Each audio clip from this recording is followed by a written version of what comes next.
아프지 마. 너 아프니까 내가 베이스 쳤잖아. 왜? 누가 치고 있어서?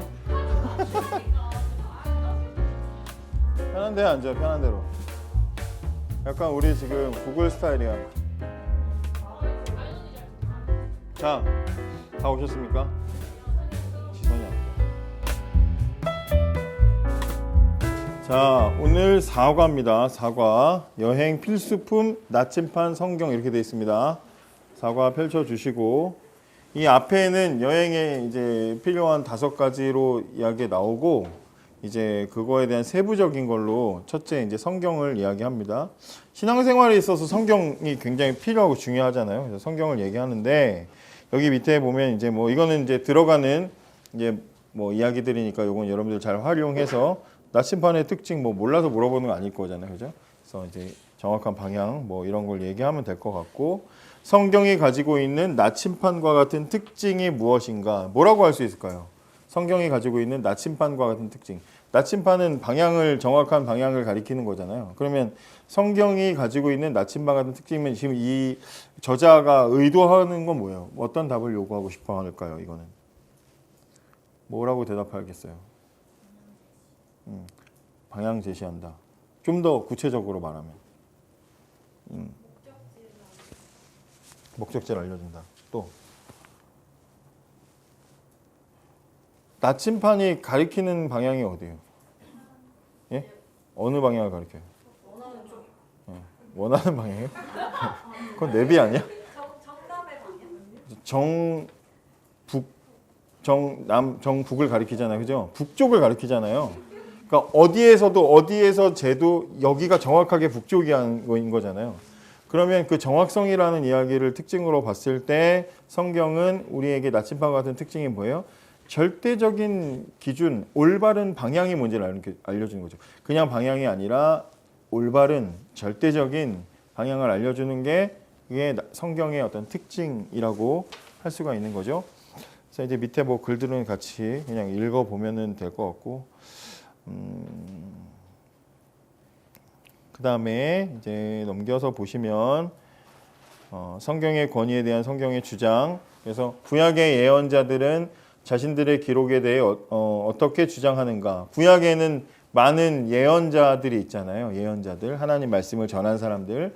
근데 그들은 자기들이 그 말씀을 말하면서 뭐라고 얘기해요? 여기 이제 보면 이사야도 보면 이사야 43장에 야곱아 너를 창조하신 여호와께서 지금 말씀하시느니라. 이거 지금 말은 이사야가 하지만 이 말을 하면서 지금 이사야는 뭐라고 생각하는 거예요? 하나님 말이라고 지금 생각하고 말하고 있는 거죠. 그러니까 하나님의 말씀이라고 생각하고 그들은 자신들의 기록을 전하고 있고 말하고 당시에 이제 말을 하고 있는 거죠. 예레미야도 마찬가지로 뭐 다 읽어볼 필요도 없어. 여호와의 말씀이니라라고 말하는 건 자기가 지금 글을 쓰고 있지만 이건 하나님 말씀이야라고 지금 그렇게 쓰고 있는 거죠. 또 호세아도 마찬가지로 호세아에게 임한 여호와의 말씀이라 해서 본인의 일을 기록하는 건데 그런데 하나님이 주시는 말씀이라고 이제 그렇게 말을 하고 있습니다. 그래서 다음 페이지에 보면 칼 헨리라는 사람은 구약의 예언자들은 말과 글에서 자신들을 살아계신 하나님의 대변자로 구별하고 확증했다. 이제 이렇게 표현을 하고 있어요. 실제로 하나님의 말씀을 자신들이 받고 전하는 사람으로, 맡은 사람으로 그렇게 생각을 하고 있었다는 거. 그리고 뭐 그다음에 이제 신약의 저자들은 구약 성경이나 자신들의 글에 대해서 어떻게 평했는가. 자, 신약 시대로 넘어가면 신약 시대에는 그들이 성경이라고 말하는 건 구약 성경을 말하는 거죠. 그죠? 그죠? 신약 성경은 아니에요. 신약 시대에서는 신약 성경은 아직 없는 상태죠. 신약 성경은 그 이후에 이제 구성이 되는 거고 신약 성경 속에 나와서 말하는 성경은 구약 성경을 말하는 거잖아요. 근데 그들이 볼 때 그 성경은 선지자 누구의 글 막 그렇게 인용하는데 그걸 뭐라고 생각했냐면 하나님의 말씀으로 생각했다는 거죠. 바울은 어떻게 말했느냐? 로마서 3장 1절과 2절에 보면 유대인들에 대한 이야기하면서 유대인들이 이방인들보다 더 나은 게 뭐냐? 이방인들보다 유대인들이 나은 것은 뭐냐? 그중에 제일 나은 건 하나님의 말씀을 맡았다는 거다. 이제 이렇게 표현해요. 하나님의 말씀을 맡은 사람이다. 말씀을 맡았다라는 거는 어떤 의미냐면 바울은 이걸 말할 때 하나님의 말씀을 먼저 받은 사람, 먼저 하나님의 말씀을 무거운 책임감을 가지고 받은 사람으로서 이제 유대인들의 특징을 이야기하는 건데 당시에 바리새인들은 우리는 하나님의 말씀을 받은 특권이라고 이제 특권 의식을 가지고 생각을 했었어요. 그런 차이는 있었다는 거. 어쨌든 하나님의 말씀을 맡은 사람으로 생각했다. 베드로는 뭐라고 말하느냐? 베드로는 베드로후서 여기도 말씀 찾아보면 뭐라고 얘기하냐면 예언은 언제든지 사람의 뜻으로 낸 것이 아니요 오직 성령의 감동하심을 받은 사람들이 하나님께 받아 말하는 것이다. 자, 그런 말 하죠. 성경은 하나님의 감동으로 쓰여졌다 이런 말이죠. 뭐 아니면 하나님의 영감으로 쓰여졌다 이런 말 하잖아요. 이거 무슨 말이에요?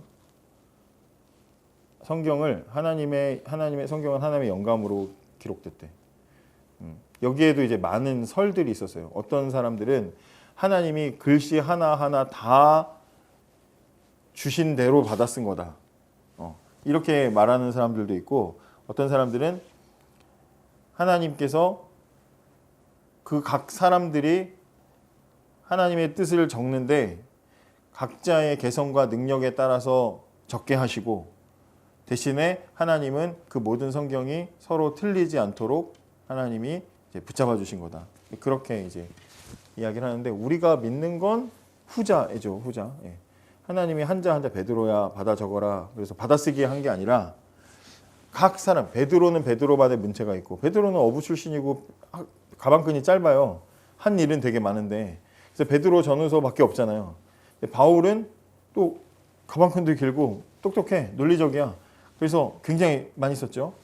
그러니까 각 사람들이 가지고 있는 특성과 능력과 뭐 거기에 따라서 또 지위가 또 다 다르고 그런 사람들이 각자의 위치와 지위에 따라서 성경의 저자를 약 한 40명에서 뭐 50명 이렇게 보는데 그 사람들이 성경을 약 한 1600년 정도의 갭, 뭐 길게 보면 2300년, 300년 이렇게 보는데 연도 그 측정에 따라서 그 사이의 사람들 중에 그 한 1600년 정도 사이에 40여 명의 저자가 각자 다른 지위와 성별과 어떤 상황 속에서 기록했는데 그 내용이 다 틀리지 않고 정확하게 서로 연결되는 그게 뭐냐? 하나님의 영감으로 하나님이 주시는 감동으로 기록했기 때문이라고 보는 거죠. 베드로후서 지금 여기에 베드로후서에 베드로가 예언은 이렇게 말하는데 전에 제가 설교하면서 한번 얘기했죠. 예언이라고 말하는 하나님 말씀을 예언이라고 말하는 건 예언이라는 건 뭐 미래를 예측하고 점치고 그런 뜻이 아니라 맡길 예자라 그랬어요. 맡기다. 하나님의 말씀 맡긴 사람. 그게 예언자예요. 예언자는 말씀을 하나님 맡겨주신 사람. 그런 뜻이에요. 그리고 히브리서도 역시 히브리서 1장 1절에 보면 어떤 말이 있냐면 우리 조상들에게 말씀하신 하나님 이렇게 돼 있어요. 그러니까 하나님이 조상들에게 말씀하셨고 그 말씀이 바로 성경이다. 이제 이렇게 생각을 하고 있는 거예요. 그다음에 성경은 정확하고 신뢰할 만한가? 뭐 4명의 사람이 아무런 설명하지 않고 이제 제가 방금 얘기했던 그런 얘기죠. 어떻게 각자가 다른 걸 가지고 다리를 만들어 왔는데 평행으로 유지할 수 있는 확률이 얼마나 되느냐. 근데 성경은 그렇다는 거야. 그래서 그 다음 페이지에 보면 아까 말씀드렸죠. 괄호가 있는데 그 내용의 통일성과 지속성을 보여준다는 것은 성경이 인간의 책이 아니라 뭐의 증거다? 하나님의 말씀의 증거다. 그리고 성경은 약 1600년 이상의 기간 동안 40여 명의 서로 다른 계층의 사람들, 왕, 농부, 철학자, 어부 등에 의해 기록되었다. 서로 다른 장소, 광야, 평안한 집, 감옥에서 서로 다른 시기에 기록되었다. 이렇게 되어 있죠.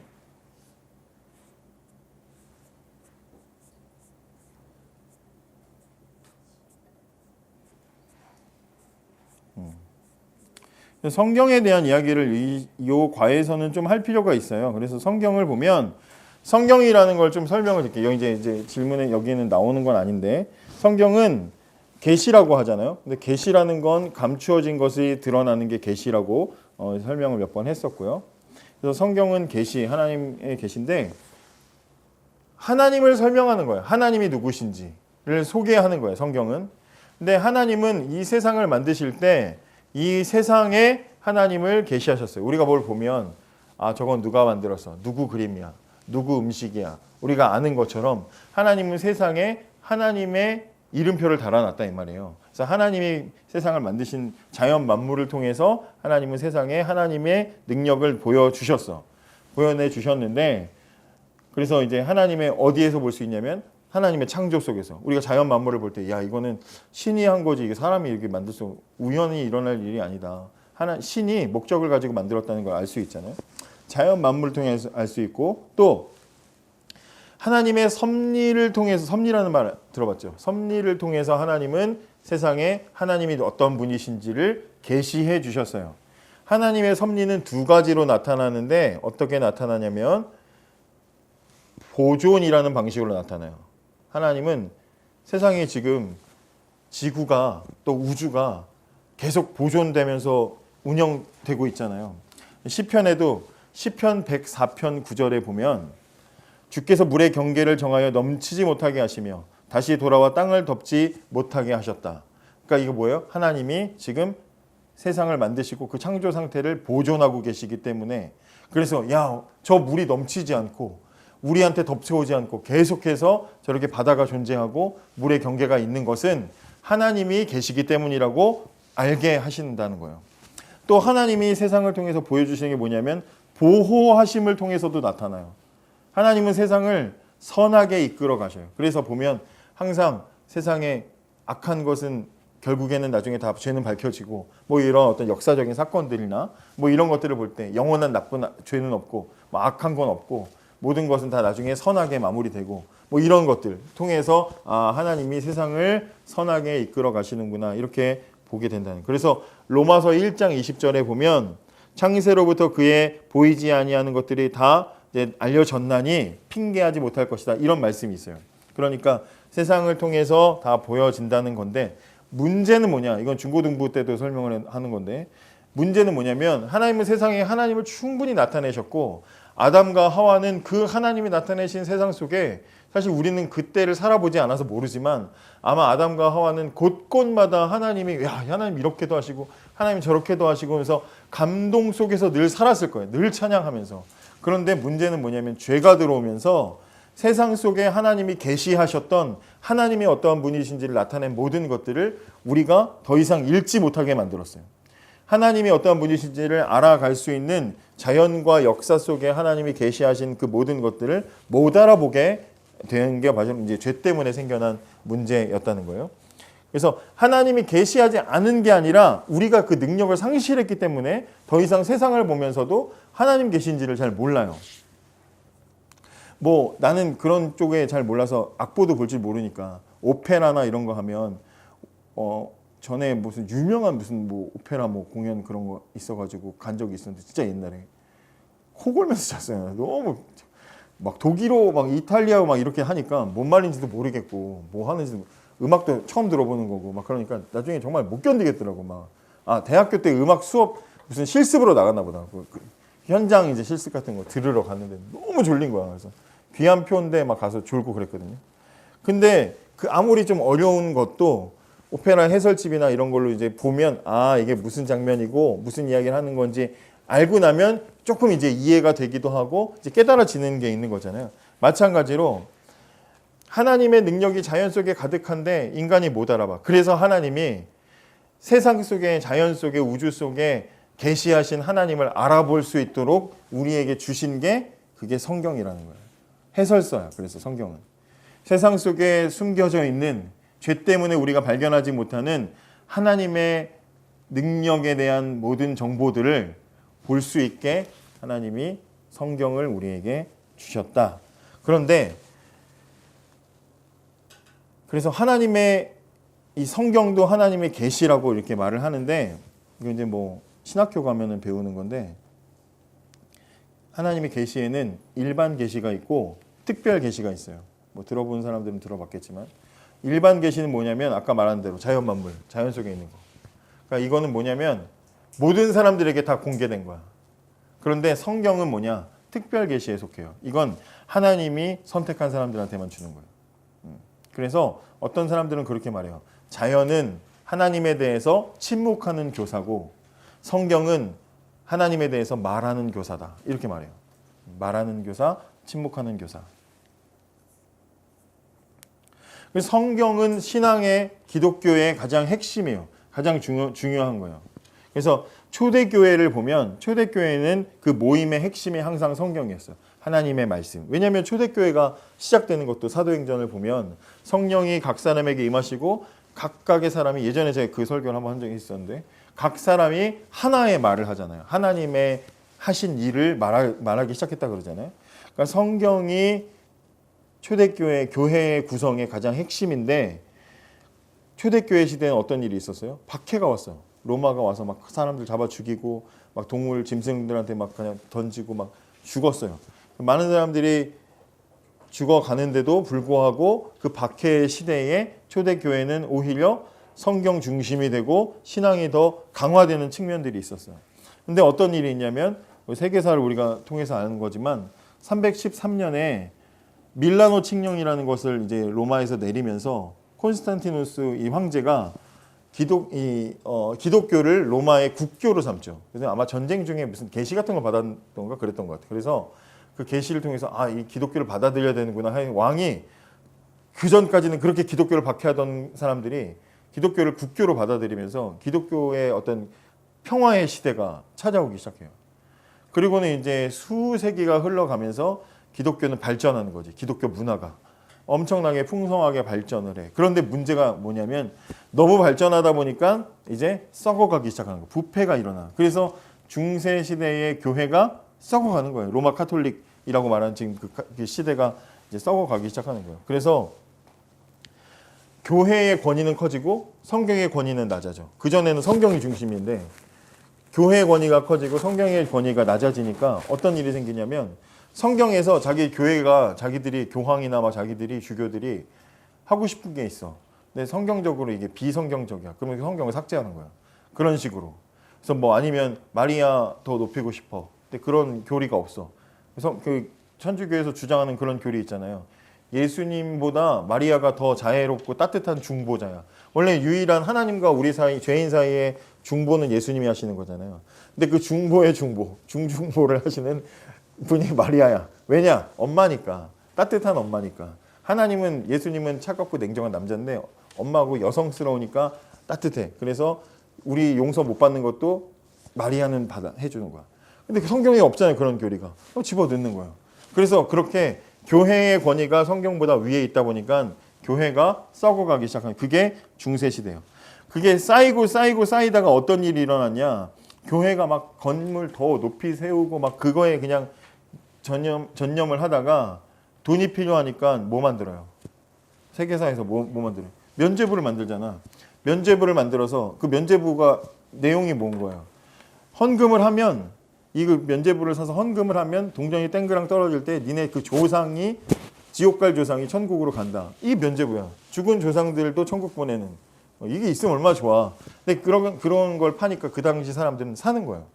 왜냐하면 이 당시 사람들은 일반 평민들은 뭐 지금처럼 이런 성경책이 뭐 그 당시에는 없었고 두루마리 된 성경책이 이렇게 비싼 성경책을 하나 갖는 것 자체가 굉장히 귀한 일이었잖아요. 근데 성경 자체를 라틴어로 썼어요. 설교도 라틴어로 했어요. 근데 일반 평민들은 라틴어를 못 알아들어. 그러니까 웅성 하는 소리만 듣는 거야. 그리고 그냥 찬양 부르고 그냥 거기서 미사의 여러 순서들 있잖아요. 그거 하고 그리고 나와서 신앙생활 하는 거야. 그리고 그냥 뭐 이제 고해성사 같은 거 하고 이제 그러면서 신앙생활 하는 거죠. 그러니까 성경에 대해서 배우고 듣고 성경이 말하는 게 뭔지를 아는 과정이 없어요. 그러다 보니까 면죄부 팔아도 받아들이는 거예요. 그래서 그 문제 때문에 루터라는 사람이 뭐 해요? 95개조 반박문을 비텐베르그 성벽에다가 붙이면서 지금 자기들의 카톨릭의 잘못된 문제들을 지적하면서 종교 개혁이 일어나게 되는 거죠. 그래서 종교 개혁의 핵심 모토는 뭐예요? 성경으로 돌아가자. 이거 오직 성경 중심으로 돌아가고 그때부터 성경이 일반 사람들이 사용되는 언어로 번역되기 시작하고 그러면서 이제 그렇게 성경이 사람들에게 보편화되기 보급되기 시작하면서 다시 신앙이 회복이 되는 그런 일들이 일어나게 되는 거죠. 그래서 항상 교회의 기초는 성경이다. 에베소서 2장 20절에도 너희는 사도들과 선지자들의 터 위에 세움을 입었다. 사도들과 선지자, 구약과 신약의 터 위에, 성경의 위에 세워진 게 그게 교회다. 근데 문제는 뭐냐면 성경의 권위는 백날 이렇게 불신자들한테 말해도 이해를 못해. 뭐 성경이 얘기하는 거 뭐 중동 귀신 뭐 예수 뭐 이렇게 말한단 말이야. 근데 성경의 권위는 어떻게 받아들일 수 있냐면 성령께서 믿어지게 하셔야 받아들일 수 있어요. 저나 여러분이 성경 말씀을 하나님 말씀으로 믿는 건 내가 이해를 잘했기 때문이 아니라 믿어지게 하셨기 때문이라는 걸 알아야 돼. 마태복음 16장은 교회를 예수님이 선언하신 교회장이라고 해요. 마태복음 16장은. 마태복음 16장 16절이 유명한 말씀이에요. 주는 그리스도시요 살아계신 하나님의 아들이십니다. 라고 말하는 거예요. 예수님에 대한 확실하고 담백한 신앙 고백이 그대로 들어있어.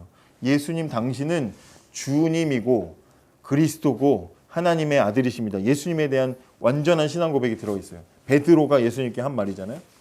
근데 이때 예수님이 그 말을 듣고 뭐라고 하셨냐면 와 베드로 너 똑똑하네 잘했어 라고 하는 게 아니라 시몬아 베드로야 네가 이걸 알게 된 건 네 혈육이 아니고 니네 인간적인 네 가족 때문에 안 게 아니고 너의 인간적인 지식 때문에 안 게 아니고 하나님이 너를 알게 하신 거다 이렇게 얘기해요. 그러니까 우리가 성경을 믿고 성경의 권위를 존중하고 인정하고 믿는 사건은 언제 일어나는 거냐면 성령께서 우리 안에 오셔서 깨달아지고 믿어지게 하셔야 일어나는 일이에요.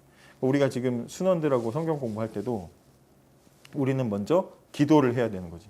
어떤 기도를 해야 돼요? 성령님, 제가 설명을 잘해서 이 친구들이 깨닫는 게 아니고 성령님께서 믿어지게 하셔서 제가 개떡같이 말해도 찰떡같이 알아듣고 믿을 수 있도록 인도해 달라고 그렇게 기도하면서 성경 공부를 해 나가야 되는 거죠. 그래서 에베소서 1장 17절에 보면 성령님을 뭐라고 별명을 짓냐면 지혜와 계시의 영이라고 해요. 지혜와 계시의 영. 성령님. 그 성령님이 오시도록 그렇게 기도해야 된다는 거예요. 성경은 그렇게 기록이 된 거고 여기 보면 50페이지에 성경은 서로 다른 장소, 인종, 뭐 사람 수준 뭐 그리고 서로 다른 언어로 기록됐어요. 여기 보면 히브리어, 아람어, 헬라어로 기록됐다 이렇게 돼 있죠. 아람어. 예수님은 예수님 시대에 무슨 언어 사용하셨을까요? 예수님 시대의 대부분의 유대인들은 어떤 언어를 썼을까요? 어떤 언어를 썼을까요? 네? 라틴어? 네. 아람어 썼습니다. 아람어.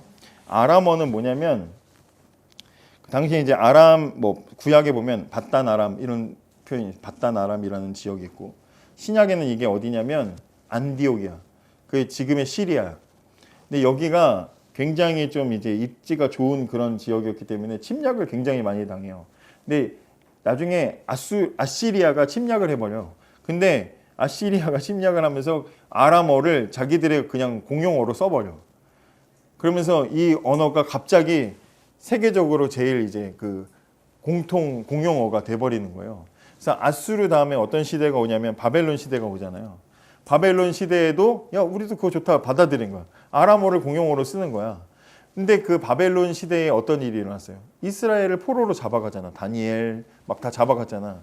그러니까 그 당시에 포로로 끌려갔던 이스라엘 사람들은 자연스럽게 아람어권 문화에서 생활을 하면서 아람어를 익혀가지고 구약 시대가 끝나.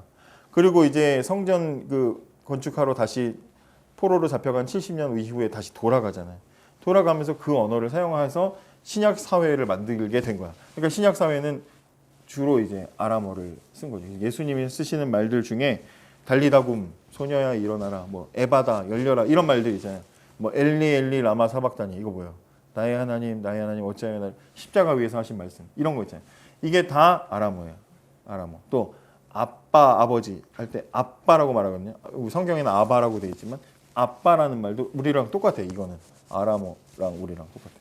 또 예수님이 하신 말씀은 아닌데 마라나타 뭐 있잖아요. 찬양. 마라나타 뭐예요? 주 예수여 어서 오시옵소서잖아요. 그 말도 아람어입니다. 이제 상식적으로 알아두시면 좋을 것 같고요. 자, 그 다음에 성경 공부의 목적. 성경 공부의 목적 보면 하나님 말씀을 공부할 때 얻을 수 있는 여러 가지 유익을 말해보라. 이거는 성경 찾아보면 바로 나옵니다. 디모데후서 3장. 디모데후서는 이제 노년의 목회자 경험이 많은 관록의 깊은 바울이 후배 목회자인 디모데한테 목회적인 이제 어떤 그런 지침들을 좀 주는 건데 거기 보면 이제 뭐라고 얘기하냐면 성경 말씀을 공부할 때 얻을 수 있는 유익은 정리해 보면 이래요. 구원에 이르는 지혜를 얻게 하고, 그죠? 구원에 이르는 지혜를 얻게 하고, 또 하나님의 사람을 온전하게 하고, 또 모든 선한 일을 행할 능력을 갖추게 한다. 성경 찾아보면 그냥 다 나옵니다. 구원에 이르는 지혜를 얻게 하고, 하나님의 사람을 온전하게 하고, 모든 선한 일을 행할 능력을 갖추게 한다. 그 다음에 사도행전 20장 32절에서 바울은 하나님 말씀이 할 수 있는 두 가지 일을 말하고 있다. 이것도 찾아보면 지금 내가 여러분을 주와 및 그 은혜의 말씀에 부탁하노니 그 말씀이 여러분을 능히 든든히 세우사 거룩하게 하심을 입은 모든 자 가운데 기업이 있게 하시리라. 말이 이렇게 어렵게 썼는지 몰라. 바울은 왜 성경이 이렇게 어렵게 번역되는 거예요. 근데 무슨 말이냐면 하나님 말씀이 할 수 있는 두 가지 일. 하나는 우리를 든든하게 세운다. 또 하나는 거룩하게 하심을 입은 모든 자 가운데 기업이 있게 한다. 근데 이게 무슨 말이냐면 든든하게 세운다는 건 건축한다는 뜻이에요. 건축한다. 건축하는 거는 튼튼하게 잘 차곡차곡 쌓아 올라가는 거잖아요. 그래서 집을 튼튼하게 짓는 것처럼 하나님 말씀을 통해서 우리의 인격과 영성이 잘 튼튼하게 세워져 가는 이 땅에서 그렇게 세워져 간다는 것이고 기업이 있게 한다는 건 기업은 나중에 받는 상급을 얘기하는 거예요. 상, 유산, 상 이런 걸 말하는 게 기업이에요. 그러니까 이거는 뭐예요? 미래적인 얘기죠. 그러니까 이 땅에서 현재 하나님 말씀을 공부하면 이 땅에서는 든든하게 우리의 신앙과 인격이 성장해 갈 것이고 나중에는 하나님 나라에서 상을 받는 현재와 미래에 대한 보상을 이야기하는 거죠. 그 다음에 거의 다 끝났어요 이제. 진짜요. 깜짝 놀랄걸요? 이렇게 끝나나 할 정도로. 자, 성경을 읽을 때 당신의 생활에 어떤 변화, 여기는 뭐 성경 구절이 따로 없으니까 성경을 읽을 때 당신의 생활에 어떤 변화가 지금 나타나야 한다고 생각하는가 이렇게 되어 있죠. 여러분들의 생각을 말해보면 되는 거죠. 그죠? 성경을 읽으면 어떤 변화가 나타나야 될 것 같아요. 성경을 열심히 읽으면 어떤 변화가 나타나야 될 것 같아요. 손 든 거야? 어떤 변화가 일어나야 될 것 같아. 우리가 성경을 열심히 알아가면 우리 안에 어떤 변화가, 신앙생활을 열심히 하고 성경을 열심히 읽어가면 우리 안에 어떤 변화가 일어나야 합니까? 어떤 변화? 저희 모임할 때 나왔던 얘기 중에 하나는 구역원님 한 분께서 약간 변화가 일어나는 거는 내 스스로 다 내려놓을 수 있고 내가 죽어야 된다고 말씀하시더라고요. 죽이지 그랬어요. 그래서.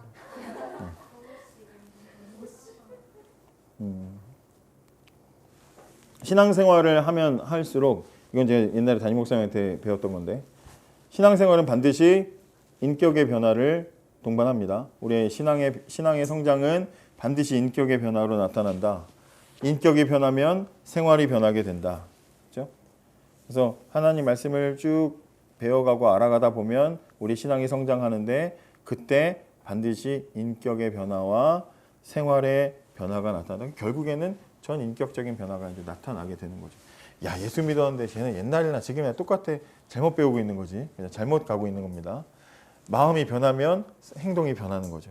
생각이 바뀌면 행동도 달라지는 거고 목적, 방향이 달라지면 가는 길도 달라지는 거죠. 그렇기 때문에 나는 뭐 그런 사람들이 있거든요. 나는 뭐 성격이 안 좋아. 난 신앙생활은 잘 하는데 뭐 나는 뭐 옛날부터 지금까지 내 원래 본성, 내 성질은 안 바뀌어. 막 이렇게 말하는 사람들도 있는데 그렇지 않죠. 변합니다. 반드시 변해야 되는 거고. 그래서 그런 변화들이 일어난다. 자, 그러면 이제 넘어가면 개인 성경 공부 방법. 이거는 뭐 잘 관심 있으시면 보시면 돼요. 예. 도구는 어떤 것이 필요한가? 아이패드 뭐 이런 거 필요하겠죠. 알아서 하시고. 밑에 성경 공부 방법 보면은 다른 건 뭐 다 볼 필요 없고 관찰과 해석과 적용이야. 자, 이거는 여러분들이 이런 것들을 좀 해봤으면 좋겠어요. 왜냐하면 성경을 그냥 보고 그냥 이제 어떤 일방적으로 듣지만 말고 여러분들이 조금 한 절이라도 봤으면 좋겠는데 딱 그러고 생각하고 보니까 실습에 딱 나와 있어. 그래서 이제 한번 보시면 여러분들 한번 말씀을 이렇게 보세요. 근데 그대로 다 할 필요는 없어. 저 같은 경우에는 성경을 이제 본문이 나오면 본문의 여러 버전, 우리말 성경 아니면 뭐 무슨 성경 아니면 필요하면 뭐 원어 성경이나 영어 성경 같은 거 정도 우리가 볼 수 있는 걸로 비교를 해서 이 표현을 어떻게 바꾸고 있는지를 찾아요. 이거는 제가 아는 어떤 되게 저명한 목사님한테 어떻게 설교 준비하면 좋을까 했더니 이렇게 설명을 해주시더라고요. 그래서 당신은 그렇게 보신다고. 그래서 저도 이제 그런 참고를 많이 하는데 오늘 이제 요한복음 15장 5절 나왔죠. 여기 쭉 보면 이 말씀을 볼 때 여러분들은 이 말씀을 먼저 어떻게 보겠어요? 어떻게 이 말씀에 접근할 것 같아요? 해석하려면. 지금 15장 5절이 나왔잖아요. 말씀을 이해하고 이 말씀을 적용까지 가려면 처음에 어떤 과정부터 해야 될까요? 읽어야지 그럼 당연히. 읽어야 되는데 어떻게? 그렇죠. 문맥을 일단 봐야 되고, 그죠? 문맥을 보면서 여기에서의 관계를 먼저 분석해야 되겠죠. 그죠? 여기서 나는 누군지, 또 너희는 누군지, 그가 내 안에라는 표현은 뭔지, 이런 어떤 관계와 이제 이런 부분 구조를 좀 이제 볼 필요가 있겠죠. 그래서 여기 보면 나는 이건 누구예요? 나는 누구예요? 하나님이 아니에요. 왜냐하면 하나님이 아니라 예수님이야. 왜냐하면 우리가 그래서 앞뒤를 봐야 돼요. 15장 1절에 아버지는 농부라고 돼 있어요. 아버지는 농부시니라 이렇게 돼 있어요. 그 나는 포도나무. 이게 나는 예수님이야. 그죠? 그러면 너희는 누구예요? 응? 나. 여기서 나를 뭐라고 표현하겠어요? 그러니까 너는 누구냐고. 슬기? 너희는 누구예요? 정확하게 제자들이지, 그죠? 제자죠. 예. 그냥 일반 사람이 아니고 모든 사람이 아니고 제자죠. 그러니까 이런 관계를 정확하게 하고 문장을 봐야 되는 거죠. 그러면 그가 내 안에, 내가 그 안에 거하면 이 표현이 지금 제일 눈에 들어오죠. 그가 내 안에, 내가 그 안에. 이거는 사실 이게 이렇게 되는 건 말이 안 되잖아요, 그죠? 그가 내 안에 있든지 내가 그 안에 있든지인데 이 표현은 성경에 종종 나와, 그죠? 나는 아버지를 알고 아버지 나를 알고 뭐 이런 표현이란 말이에요. 그 얘기는 뭘 말하고 싶은 거예요, 결국에는? 하나다. 그걸 좀 더 표현하면요. 좀 더. 예. 둘의 관계가 어떻다는 거예요? 합체하고. 합체. 그렇죠. 합체 하나 되는 거 맞아요. 나 하나 된다고 썼어. 결속력이 깊고. 그래서 뭐냐? 영적인 사귐이 있는 상태. 그죠? 의견도 같고 생각도 같고 깊이도 같고 마음도 같고 방향도 같고 생각도 같고 깊은 관계. 이걸 표현하는 게 그가 내 안에 내가 그 안에. 이런 표현이란 말이죠. 이거는 굳이 무슨 뭐 원어를 보고 뭐 이런 거 아니어도 우리가 그냥 보면서 유추할 수 있잖아요. 그죠? 그러면 지금 그러고 나서 이 문장을 쭉 보고 나면 이 문장은 지금 뭘 말하고 싶은 거예요? 제일 강조하고 예수님이 이 말씀을 하시면서 제일 밑줄 치고 싶은 데는 어딜까요? 유치하게 표현하면 예수님이 야 여기다 밑줄 좀 쳐 하고 싶은 표현이 어딜 것 같아? 그렇지 이거야. 나 떠나지 마 이거야. 나 떠나서는 니네 아무것도 못해. 가지 마. 여기 와 있어. 이 얘기잖아 지금. 그죠? 여기에 뭐 지금 뭐 열매를 많이 맺어라 뭐 이게 지금 중요한 게 아니고 날 떠나지 말아라 라고 얘기하고 있어요. 날 떠나지 말아라. 나는 나무고 너희는 가지니까 너희는 나한테 붙어 있어야 열매 맺는 가지로서 의미가 있지. 떨어져 있으면 니네는 아무것도 아니야. 그러니까 제발 떠나지 말고 여기 붙어 있어. 이거죠. 붙어 있으면 열매는 자동으로 맺혀지는 거야. 가지 걱정이 아니야 이거는. 붙어만 있어. 떨어지지 마. 이 얘기예요. 그러면서 예수님은 가지가 되라고 말하는 게 아니라 너희가 이미 가지다라고 말해. 그죠? 예수님의 제자는 가지인 거예요. 그러니까 우리가 있어야 되는 위치는 예수님께 찰싹 달라붙는 위치여야 돼요. 여기까지가 해석이죠. 그럼 이제 적용은 각자 해야죠. 각자. 아, 내가 어떻게 살아야 되겠구나. 여러분들이 이거 잘 준비해가지고 이거 사과하실 때 이제 수험들한테 해석해보라고.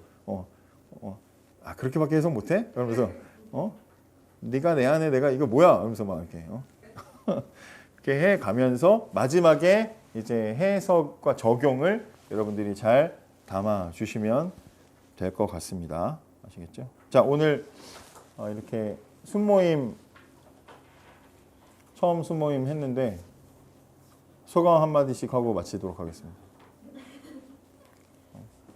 소감 혹은 반성 혹은 다짐 혹은 뭐 각오 뭐 등등.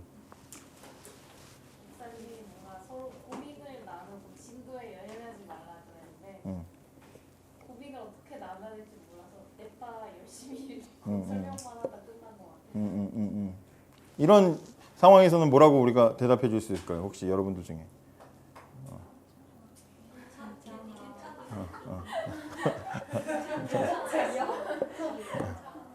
근데 그치, 고민이라는 건 조금 더 관계가 깊어야 나올 수 있죠. 예, 맞아요.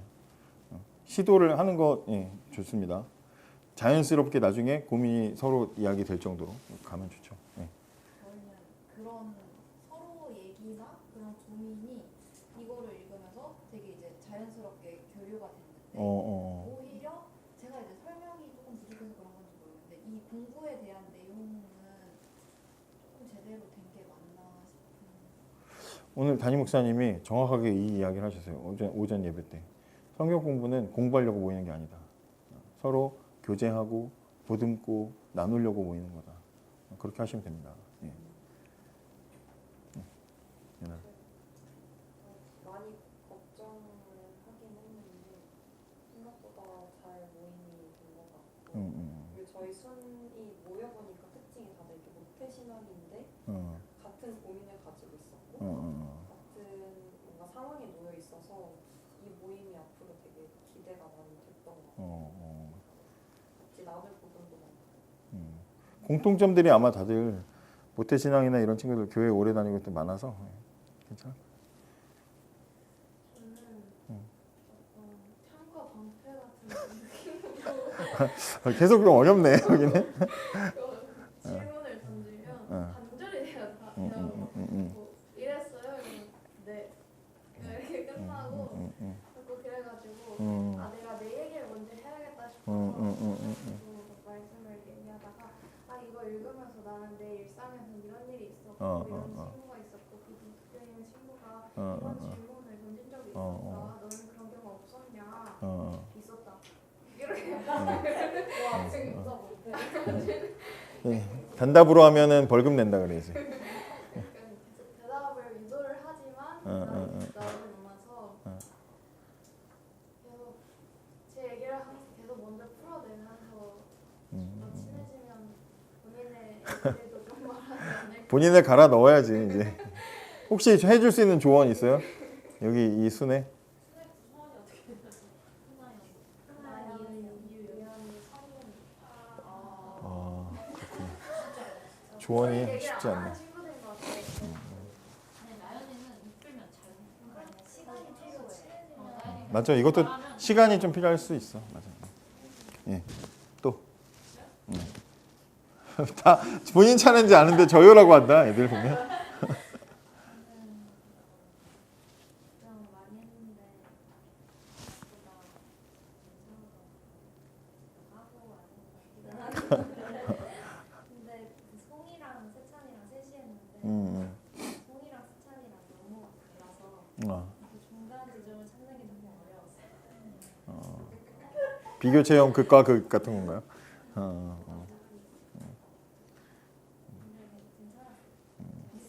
오케이. 자신감이 올라왔어요 지금. 예. 저는 반성해야 될 것 같은데. 저는 지금 근황을 뭐 이렇게 그런 대화는 안 하고 난 내가 이걸 전달해야지라는 생각이 급급했던 것 같긴 해요.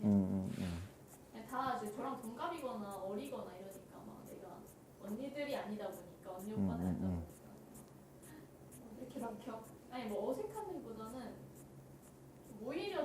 동갑이라 이렇게 더 친구들이다 보니까 음. 그냥 저희가 빨리 얘네를 뭐라도 하나 더 하고 싶은 느낌? 음. 그러다 보니까 좀 일상 얘기를 좀 안 하는 것 같긴 해요. 좀 그런 걸 해야 애들도 좀 듣는데 좀 덜 지루하고 그러잖아요. 잘 조절해서 하면 돼. 어차피 가다 보면 진도는 비슷하게 갈 거니까. 좋아요.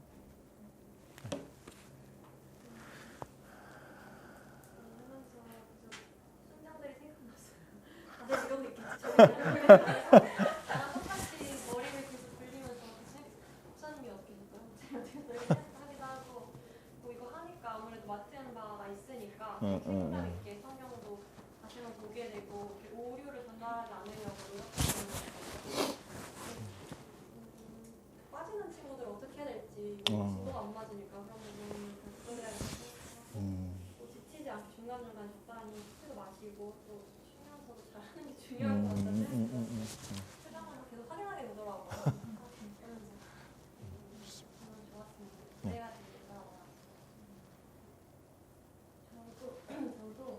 저는 약간 다들 뭔가 이런 걸 원하고 있었던 것 같은 느낌이 많이 들었어요. 다들 그냥 우리의 삶만 나누는 게 아니고 이런 신앙적인 부분들도 같이 하고 싶은 마음이 있었구나를 느껴가지고 되게 좋았고 저희는 진도도 나가다가 이제 서로 그런 얘기를 많이 나눴는데 이제 자연스럽게 이렇게 나가가지고 얘기를 하면서 같이 좀 기도하고 싶은 부분도 생기고 비슷한 생각들을 좀 공유하면서 되게 한층 가까운 느낌이 좀 들었어요. 연관으로 지금 네, 좋았어요. 경력직이기 때문에 경력직이라서 그런데 제일 넓은 데서 하지 않았냐? 네. 저는 사실 오늘 성경 공부를 할 생각을 안 했어요. 새로 오신 분이 사실 오늘 두 번째 온 거라서 그렇지. 이걸 안 하려고 했는데 생각보다 시간이 너무 많이 있는 거예요. 그래서 이제 인트로를 읽다가 이거 안 되겠다 해야겠다 싶어서 되게 갑작스럽게 시작을 했는데 그래서 이제 각자의 뭔가 신앙적인 부분들을 먼저 얘기하고 싶었어요. 근데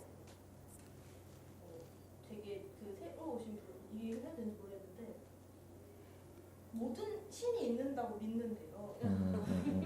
그러면서 이제 부모님께서 불교시기 때문에 본인은 하지만 불교 그 신도 있다고 생각은 한다는 거예요. 제가 거기서 좀 무슨 말을 해야 될지 모르겠어서 일단 넘어가 이 설명을 하면서 나 이걸 제대로 전달해야겠다라는 것 때문에 이거 진짜 잘못 말하면 안 되겠다 때문에 계속 그게 걸리는 거죠. 힌두교인이었네. 힌두교인.